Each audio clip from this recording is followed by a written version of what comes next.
So, greetings and salutations, guys. Don't forget to like, comment, and subscribe, because if we don't do that, we're not going to be able to have the motivation to do more videos.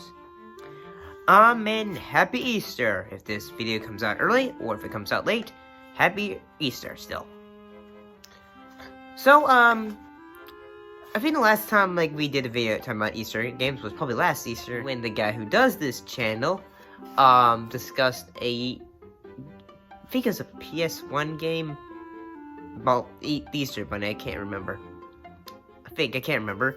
But, today's game is a game for the NES known as Bible Adventures for NES, or the Nintendo Entertainment System. The game was developed by Wisdom Tree. It was a Christian gaming developer.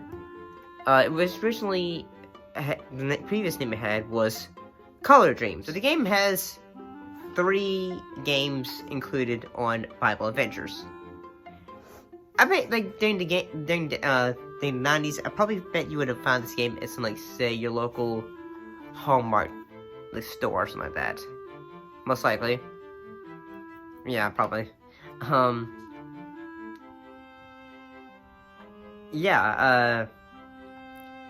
yeah, in this game, it has 3 games included in it. Baby Moses, David and Goliath, and Noah's Ark. And each game has its own, set of objectives. So, in the spirit of discussing, I'm not looking forward to this one. But we're going to talk about it. We're going to talk about Bible Adventures for Nintendo. So, Bible Adventures, like I just said, has 3 games. Each one, some of the games are modded, basically each game has a sort of function that are similar to, the gameplay, and reminds me of the game Super Mario World. Or, Super Mario 2. Yeah. Well, because in that game, you can pick up things. Well, in this game, you sort of do that. In, Noah's Ark, you have an objective. Well, if you know the story about Noah's Ark, which is, Noah was contacted by God, said, there will be a great flood. Give me, you'll need to make an ark, and you'll need 2 of every animal on said ark. So in the game, you have to get 2, a male and a female of each animal, and yeah, get them on the ark. Certain animals you can get, you're able to get by throwing the objects at them. And yeah, that's how you're able to get some of the animals. Yeah, and sometimes, when Moses is climbing trees, he's able to run able to run super fast, and he's able to climb trees sometimes. And you can carry multiple things while jumping up to get to the ark. So, there's, and at certain times, there's, say, one enemy, say, a snake you're supposed to grab. Although, in one placement of the game, there's, some things that are slithering in trees. Those are not the snakes. Those are some other enemy. Yeah, the snakes are hidden somewhere else. And yeah. So, and by the way, if you hear some noise, those are the cats. They're play fighting. Yeah. So, and do I recommend that part of the game?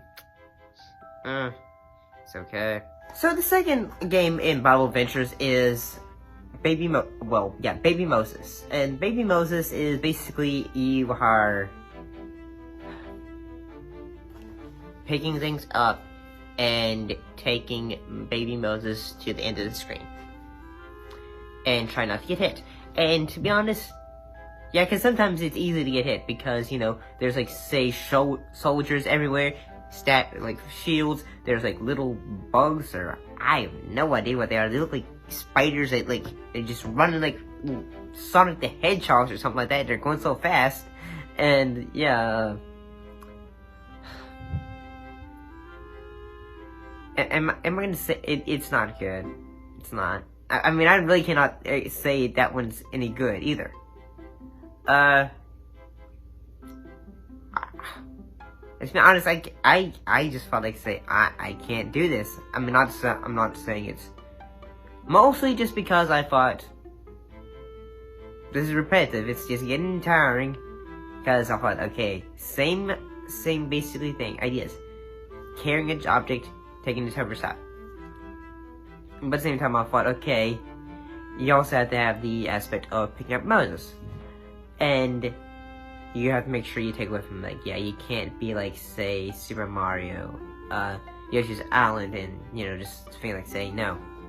Like, where you can just, like, let the bad guy take him. Because sometimes, like, say, if you get hit by the soldiers, baby Moses will go flying, and yeah. And yeah, baby Moses doesn't even scream, and they can Yoshi's Island, so I guess that's one good thing.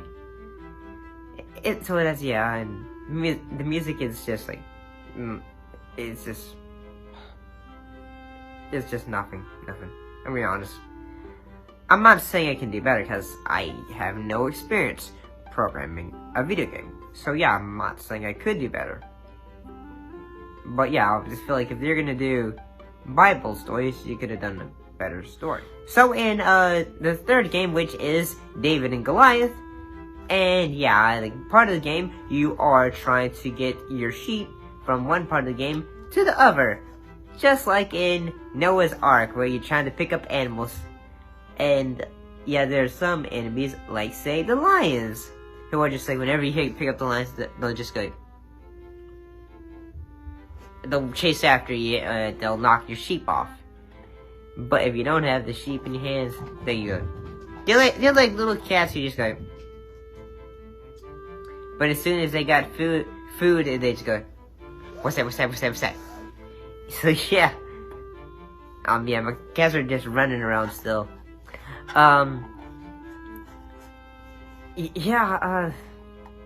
baby Moses, no, not baby Moses, David and Goliath, you can also get a weapon, and I think it's probably a slingshot. I mean, knowing the story of David and Goliath, because, David has a slingshot and he uses it to basically, attack Goliath with and kill him.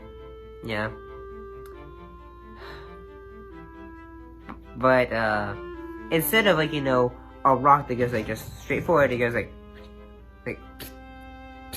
that. It just arches, in a way. So, yeah, that's useless.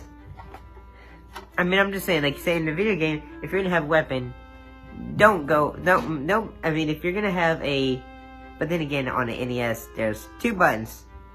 Like, one that's jump, and the other button that could be using the weapon. So it's not like they could have figured out, like, say, okay, how do we shoot the weapon in a certain way?